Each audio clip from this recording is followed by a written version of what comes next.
योगदान होता है तो वो शिक्षकों का होता है। क्योंकि मेरे खुद के जीवन में मैं आपको बताऊं कि आज मैं जो कुछ भी हूं, अगर मेरे माता पिता के बाद में किन्हीं का सबसे बड़ा योगदान है तो मेरे शिक्षकों का, जिनसे मैंने शिक्षा भी ग्रहण करी और बहुत चीजें सिखाई। कुछ प्यार से सिखाई, कुछ पीट के सिखाई, कुछ दौड़ा दौड़ा के सिखाई। आजकल तो शिक्षा में बच्चों पर कोई जोर से चिल्लाता भी नहीं। हमारे समय में तो हमारे पिताजी हमको हॉस्टल में छोड़ के आए बार साहब, तो वो हमारे हेडमास्टर को ये कहकर आए कि ये कोई गलती करे तो इसको पीटना, और ये गलती नहीं करे तो भी थोड़े थोड़े दिनों में पीटना। नहीं करोगे तो ये बिगड़ जाएगा बाद में, बिगड़ने के बाद सुधारने में ज्यादा ताकत लगेगी। फिर भी थोड़े थोड़े समय में देखो, गाड़ी का इंजन होता है वो 5000 किलोमीटर सर्विस मांगती है। 5000 किलोमीटर तक गाड़ी चलने के लिए मना थोड़ी करते, और सर्विस 5000 किलोमीटर को हो जाए तो गाड़ी अच्छी चलती। तो ऐसे हमारे पिताजी ने हमारे गुरु जी को, और मैं समझता हूं कि गुरु की मार के अंदर भी एक जीवन का फलसफा छुपा होता है। गुरु की शाबाशी के अंदर भी एक बहुत बड़ा मेडल छुपा होता है। गुरु के ज्ञान में भविष्य का निर्माण होता है। तो गुरु के हाथ से तो जो मिले वही एक अमृत की तरह, एक प्रसाद की तरह। साथियों, आज हम लोग इकट्ठे हुए हैं और आप लोगों ने सरकार को बधाई भी दी। ओपीएससी अशोक गहलोत जी तो निरंतर ही जनमानस को, राजस्थान की जनता को, राजस्थान के कर्मचारियों को, राजस्थान के लोगों को, राजस्थान के बुजुर्गों को, राजस्थान की आम जनता को कैसे जीवन सरल हो, कैसे सोशल सिक्योरिटी की बात हो, कैसे सोशल सिक्योर हर जीवन हो, चाहे वो पेंशन के माध्यम से हो, चाहे वो ₹2 किलो। जब गेहूं मिलना शुरू हुआ तो पहली योजना अशोक गहलोत जी की थी। पेंशन भी पहली बार अशोक गहलोत जी लेकर आए। मुफ्त दवा, मुफ्त जांच, और अब हर परिवार को 10 लाख रुपए तक का बीमा, जो रिजर्व कैटेगरी के नहीं है उनको मात्र 850 रुपए में सालाना 10 लाख रुपए तक का बीमा देने की योजना लाने वाले अशोक गहलोत। मुझे ये बताते हुए खुशी है कि नैनवा तहसील में 4000 के आसपास कृषकों के कनेक्शन हैं, और उसमें 91% किसानों के बिजली का बिल 0 आ रहा है। इसे आंकड़ा मांग लेना। 91 बोल रहा हूं पूरी जिम्मेदारी के साथ में कि 100 में से 91 किसानों का बिजली का बिल 0 आ रहा है। ऐसी व्यवस्था देने वाला अगर कोई आदमी है तो इस प्रदेश के यशस्वी मुख्यमंत्री धर्मराय को पूरी आपड़ा आपने आगे उनको सिरे तो मारो। क्या होगी जितनी देगा है? देखो, बिजली की समस्या बहुत प्रबल है और इनमें बिल्कुल मान रहा जा, पर बिजली के नगर में खा न लिया पहली बारी बेटा तू वहां घर ले जा, अलमारी में बिजली न मिल सके, और बिजली कटे पर भी को ना भाई कुआं पर ली बाद में इस्तेमाल करना, या तो तारा में चाल ले जाए, हर चालती इस्तेमाल हो। तो ये कोई ना कि बिजली की जमाखोरी कर ली, कट्टा पर लिया बिजली का, 4 दिन बाद में उमस को घाटे का ब्लैक में ऐसे नो बिजली के साथ। बिजली सबसे बड़ा उत्पादक को स्रोत कोयला, और कोयला की कमियों की वजह से देश का हर प्रदेश के अंदर बिजली की समस्या, और कोयला केवल और केवल कोयला की माइनिंग, कोयला को परचेज और कोयला को डिस्ट्रीब्यूशन, ये पूरी तरीका से भारत सरकार का हाथ में, कोई प्रदेश सरकार सीधो कोयला को खरीद सकती। बिजली की समस्या है, जब भी बिजली की समस्या होगी तो भारत सरकार की वजह से होगी। कभी भी प्रदेश सरकार की वजह से बिजली की समस्या आई ना सर। बाकी जितनी मिल रही, जितनी आपने डुल लेना हो तो दिन में मिल रही है, वह का काम तो आ रही है, कम से कम आ रही है जितनी। और अगर तो रात में 1-2 बजे 1.5 घंटा ये फिर नाइट हो तो 400 जो आज भी अपना इलाका में दिन में बिजली मिल रही है तो फायदा की चीज। साथियों, ऐसी अद्भुत योजनाएं अब आप ओपीएस की बात करिए, आप लोगों ने बधाई धन्यवाद तो दिया हमारे को, क्योंकि आप लोगों की शिक्षक वर्ग की हो, चाहे कर्मचारी वर्ग की हो, चाहे अधिकारी वर्ग की हो, ये सबसे बड़ी मांग है। प्रमुख साहब ने सही कहा कि बुढ़ापे की लाठी पेंशन होती है। जब तक इंसान जीवित रहता है, मान सम्मान के साथ जीता। घर के बच्चे भी, पोते पोती भी मान सम्मान करते हैं, बेटियां भी आती जाती मान सम्मान करती है, बेटे बहुएं भी करते हैं। यदि पेंशन सिस्टम खत्म हो जाएगा तो रिटायरमेंट के बाद एक अधिकारी कर्मचारी सारी जिंदगी तो सरकार की जनता की सेवा करे, और जब वो रिटायर हो जाए तो छोटी छोटी चीजों के लिए दर भटके। ऐसा क्यों? ये सोचने वाले राजस्थान के यशस्वी मुख्यमंत्री अशोक गहलोत जी हैं। और वहीं सामने एक विचारधारा है, खुला कह रहा हूं,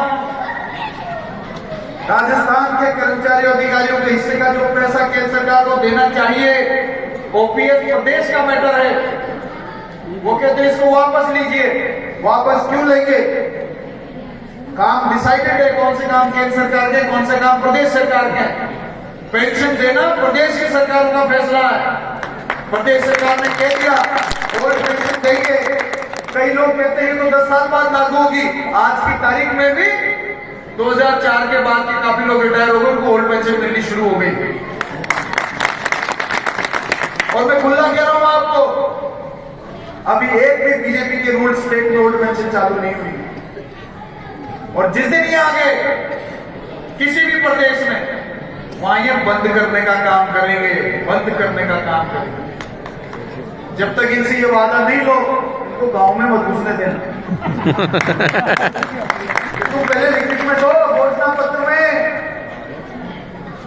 उसके बाद में गांव में घुसना। बाकी आप लोग समझदार, गुरु का गुरु कोई नहीं, गुरु तो आप ही खुद हो। लेकिन लिखित में तो लेना, फिर गांव में फिर तो जैसे कि जो देखो जनता की मर्जी है, कौन किसको वोट देता है, कौन किसको मानता है, वो तो जनता जनार्दन का आशीर्वाद है। लेकिन इसके बिना तो गांव में भी घुसने मत, नहीं तो ये आते ही सबसे पहले कभी इनको मौका मिल गया तो पहला विकेट आपने उड़ाएंगे। है सर, अगर इनकी मानसिकता है तो आपके गवर्नमेंट स्टेट में दे दीजिए, भारत सरकार में भी दे दीजिए, क्या दिक्कत है? आप ये कहते हैं देश के ऊपर पैसे का भार पड़ जाएगा। आज तक आजादी के 75 साल हो गए, कितने अधिकारी कर्मचारी रिटायर हो गए, उनको पेंशन मिल रही है, जब तो भार नहीं पड़ा। पर जो 2004 के बाद वालों को अगर दे दी तो भार पड़ जाएगा, ये कौन सी बात है? तो 4 से पहले में ऐसा कौन सा अलग बात नहीं? ये सोचने की बात है, ये मानसिकता की और दृष्टिकोण की बात है। गलत फैसला भी ले लें तो उसको मानने को तैयार नहीं। ये तो इस देश के किसान थे कि जिन्होंने कान पकड़वा दिए। आई एम सॉरी बोलना पड़ा कि नहीं बोलना पड़ा? अरे ऐसे काम ही क्यों करते हो कि बात में आई एम सॉरी बोलना पड़े? और जिस विचारधारा का नेता आई एम सॉरी बोल दे, उनको तो चुल्लू भर पानी में डूब मरना चाहिए। ऐसी कैसी राजनीति करते कि आपने 1.5 साल तक किसानों को सड़कों पर बिठा के रखा, 600-700 किसानों की उसमें शहादत लग गई, और उसके बाद आप कह रहे हो आई एम सॉरी। 600-700 किसानों को शहीद कर दिया, बाद में एक लाइन आई एम सॉरी, मेरे से गलती होगी बस। ये कौन सी बात है? ये सोचने की बात है। साथियों, एक और विचार का मामला है। और आज आप समाज में देख रहे हो, समाज में जहर बोला जा रहा है। एक व्यक्ति के दूसरे व्यक्ति के प्रति जहर बोला जा रहा है। एक जाति के व्यक्ति को दूसरी जाति के प्रति जहर बोला जा रहा है। एक धर्म को दूसरे धर्म के प्रति जहर बोला जा रहा है। अरे मुझे एक बात बताओ, गांव बसे हुए हैं, सैकड़ों सालों से गांव बसे हुए हैं। अगर एक जाति को दूसरी जाति से, एक धर्म को दूसरे धर्म से समस्या होती तो एक गांव में 10 जाति क्यों रहती? जब हजारों साल से हमारे बाप दादाओं ने, हमारे पुरखों ने हमारे को ये संस्कृति जो दी है, वो संस्कृति ये दी है कि सब भाइयों की तरह साथ में रहो, एक थाली में खाओ, एक दूसरे के आओ जाओ, एक दूसरे के त्योहार मनाओ, एक दूसरे की खुशी में खुश हो जाओ, एक दूसरे के दुख में दुखी हो जाओ। और हमारे बड़े बुजुर्ग जो हमारे को संस्कृति देकर गए, क्या उस संस्कृति में कोई कमी है? तो ये जहर का बीज जो देश में बोला जा रहा है, मैं गुरुओं के कार्यक्रम में इसलिए कह रहा हूं क्योंकि आने वाली पीढ़ी आप लोगों के पास में सबसे ज्यादा रहती है। बच्चे आप लोगों से सीखते हैं। कृपया करके ऐसे विचारधाराओं को, ऐसी बातों को जो जाति से जाति के अंदर जहर बोले, धर्म से धर्म के अंदर जहर बोले, भाई से भाई के अंदर जहर बोले, ऐसी चीजों का आप लोग बहिष्कार करें। देखते ही आप लोग जब बहिष्कार करेंगे तो आपके बच्चे भी उनको सीखेंगे, आपके स्कूल के बच्चे सीखेंगे, वो गांव में संदेश लेकर जाएंगे। और जब वो गांव में संदेश लेकर जाएंगे तो गांव का वातावरण भी बदलेगा। ये मैं आपसे आग्रह करता हूं। एक मांग आप लोगों ने करी है, मांगे बाकी तो पॉलिसी मैटर वाली जो बड़ी मांगे हैं वो मैं आपको विश्वास दिलाता हूं कि जैसी मांग आपने जिस मंशा से करी है, माननीय मुख्यमंत्री जी और माननीय मंत्री जी तक आपकी मांगों को पुरजोर तरीके से, पूरी ताकत के साथ आप लोगों ने अंबेडकर लाइब्रेरी खोलने की बात कही है। अध्यक्ष जी, आपके कार्यकाल की उपलब्धि होगी कि आपके कार्यकाल में अंबेडकर लाइब्रेरी बनेगी, इसकी मैं घोषणा करता हूं।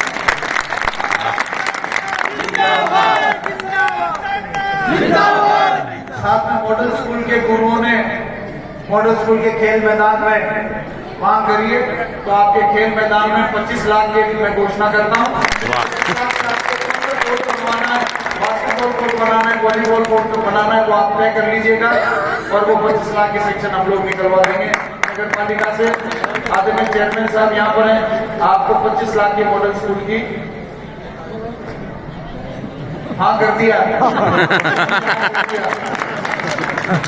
तो आपके स्कूल के लिए 25 लाख के खेलों के लिए आपके लग जाएंगे। साथियों, चुनावी साल आ गया और चुनावी साल में एक चीज याद रखने की जरूरत है। देखो, चुनाव आएंगे, प्रत्याशी आएंगे, चुनाव की तैयारी करेंगे, चुनाव निकल जाएगा, एक जीत जाएगा, बाकी हार जाएंगे, फिर ऐसे ही काम चलता रहेगा। लेकिन इस एक साल में किसी प्रकार का वाद विवाद, अफवाह से समाज को बचाने का काम करें, ये मैं आप लोगों से आग्रह करता हूं।